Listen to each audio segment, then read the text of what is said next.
آج یہ ہے کہ توحید کی کتنی قسمیں. توحید کس سے کہتے ہیں؟ توحید کہ اللہ تعالیٰ کو ایک ماننا، اللہ تعالیٰ کو ایک ماننا، اس کو توحید کہتے ہیں. یہ مختصر تعریف میں بتا رہا ہوں. توحید کی کتنی قسمیں ہیں؟ توحید کی 3 قسمیں ہیں. وعلیکم السلام. توحید کی 3 قسمیں ہیں. بات سمجھا؟ میں ابھی پوچھوں گا انشاءاللہ. توحید کی کتنی قسمیں ہیں؟ 3 قسمیں ہیں توحید کی. سب سے پہلی قسم توحید کی کیا ہے؟ کہ توحید ربوبیت. توحید کی پہلی قسم کیا ہے؟ توحید ربوبیت. دوسری قسم کیا ہے؟ توحید الوہیت. فیصل بھائی، پہلی قسم ربوبیت، دوسری قسم الوہیت، تیسری قسم اسماء و صفات.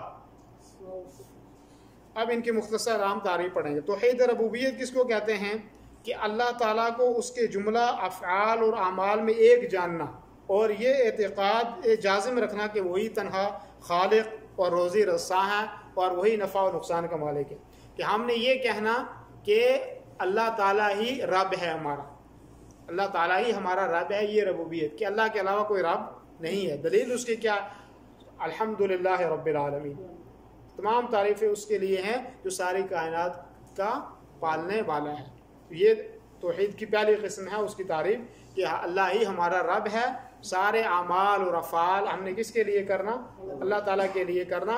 اور یہ سمجھنا کہ اللہ تعالیٰ ان سارے اعمال و افعال میں اکیلا ہے، اس کا کوئی ساجی اور شریک دوسرا نہیں ہے. ٹھیک ہے. دوسری دلیل اللہ تعالیٰ نے قرآن میں فرمایا انت رب السماوات. دوسری دلیل یہ ہے، اللہ کے نبی صلی اللہ علیہ وسلم کا فرمان ہے کہ اللہ کے نبی نے فرمایا انت رب السماوات والارض، کہ اللہ تعالیٰ تو آسمانوں اور زمینوں کا پالنے والا ہے. ٹھیک ہے نہیں؟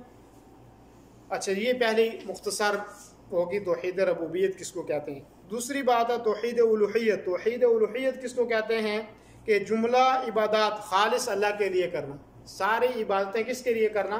اللہ کے لیے کرنا. مثال کے طور پہ دعا اللہ کے لیے کرنا، قربانی اللہ تعالیٰ کے لیے کرنا، نظر و نیاز اللہ تعالیٰ کے لیے کرنا، فرمانداری اور اطاعت اللہ کی ہو، نماز اللہ کے لیے پڑھی جائے، امید اور چاہت اللہ سے رکھی جائے، خوف اللہ تعالیٰ کے لیے ہو، اور فریاد رسی جس کو ہم مدد کے لیے پکاریں مثال کے طور پہ، تو کس کو پکاریں؟ اللہ کو پکاریں، اور توکل بھی اللہ پہ کریں. اس لیے اللہ تعالیٰ نے فرمایا وَإِلَٰهُكُمْ إِلَٰهٌ وَاحِدٌ، کہ آپ کا معبود ایک ہی اللہ ہے. آپ کا معبود کون ہے؟ ایک ہی اللہ ہے. الہ واحد، ایک اللہ ہے. لا الہ وَإِلَٰهُكُمْ إِلَٰهٌ وَاحِدٌ، کہ آپ کا اللہ ایک ہی ہے، معبود ایک ہی ہے.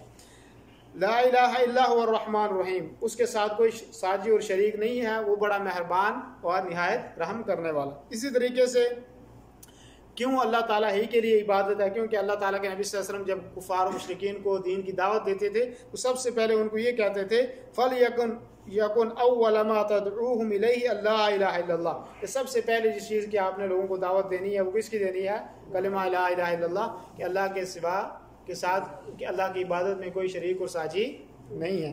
اسی طریقے سے بخاری کی روایت میں ہے کہ اللہ کے نبی صلی اللہ علیہ وسلم اِلَىٰ أَن يُوَحِّدُ اللَّهُ، کہ آپ لوگوں کو وعظ و نصیحت کرتے رہیں، ان کو دین کی تبلیغ کریں، ان کو سمجھائیں، یہاں تک کہ وہ کیا کریں؟ اللہ کو ایک مان لیں. تو یہ توحید الوہیت ہے کہ اللہ تعالیٰ ہی کی عبادت کرنا، اس کی عبادت میں کسی دوسرے کو شریک ساجی نہ ٹھہرنا ہے. ساری عبادتوں میں جو میں نے گنا دی، قربانی ہے، نماز ہے، روزہ ہے، ساری عبادتوں. تیسری چیز ہے توحید الوہیت اور توحید ربوبیت کی غرض و غایت کیا ہے، یعنی اس کا مقصد کیا ہے؟ توحید ربوبیت اور توحید الوہیت کا مقصد کیا ہے؟ توحید الوہیت اور ربوبیت کا مقصد صرف یہ ہے کہ لوگ اپنے رب معبود حقیقی کی عظمت کو جانیں اور صرف اسی کی ہی عبادت کریں اور اسی ہی کی اطاعت کریں اور دل و جان سے اس کی اطاعت کریں اللہ تعالیٰ کی. تیسری قسم توحید کی اور آخری یہ درس ہے توحید اسماء و صفات، کہ اللہ تعالیٰ کے لیے جتنے بھی نام اور صفتیں ہیں ان کو بغیر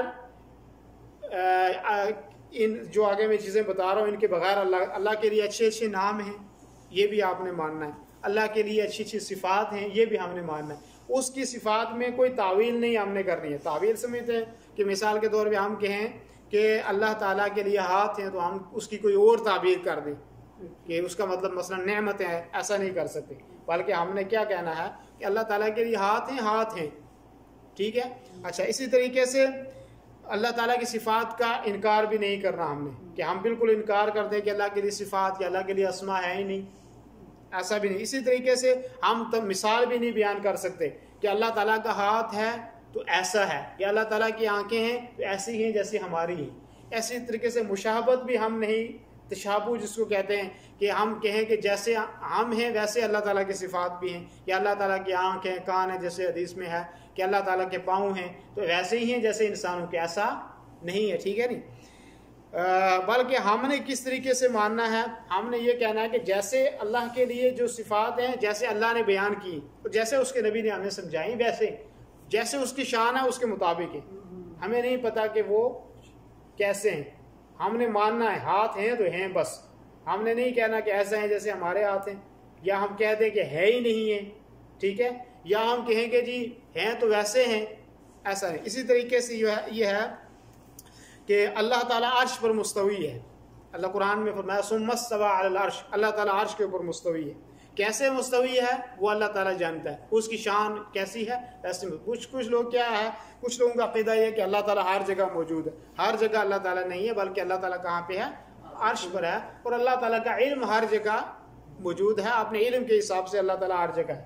بات سمجھ آ رہی ہے آپ کو؟ ہم نے کہا کہ اللہ تعالیٰ کے لیے یہ نہیں سمجھنا چاہیے کہ مثال نہیں دینی چاہیے اور تعویل نہیں کرنی چاہیے. دلیل اس کی کہ اللہ تعالیٰ قرآن میں فرماتا ہے لیس کمثلہ شیء وہو السمیع العلیم، کہ اللہ تعالیٰ کے مانند کوئی چیز نہیں ہے اور وہ سننے والا اور جاننے والا ہے. اسی طریقے سے حدیث میں آتا ہے کہ ینزل ربنا فی کل لیلۃ الی السماء الدنیا، کہ اللہ تعالیٰ ہر دن آسمان دنیا پر نزول کرتا ہے، یعنی آسمان دنیا پر آتا ہے، کوئی دیکھتا ہے، کوئی نماز پڑھ رہا ہے، کوئی مانگ رہا ہے تو اس کو دیکھ. کیسے اترتا ہے اللہ تعالیٰ واللہ عالم، ہم نہیں جانتے. اس کی شان جیسے ہے ویسے وہ اترتا ہے. ٹھیک ہے جی. تو یہ مختصر چیزیں میں نے بتائی ہیں. باقی اللہ تعالیٰ کے لیے اسماء ہیں، وہ کون سے اسماء ہیں، صفات ہیں تو کون سے اللہ کی صفتیں ہیں اور ان کا کیا مطلب اور کیا معنی ہے، وہ انشاءاللہ کبھی جب دوسرا کوئی درس پڑھیں گے تو اس میں انشاءاللہ اس کی وضاحت کریں گے.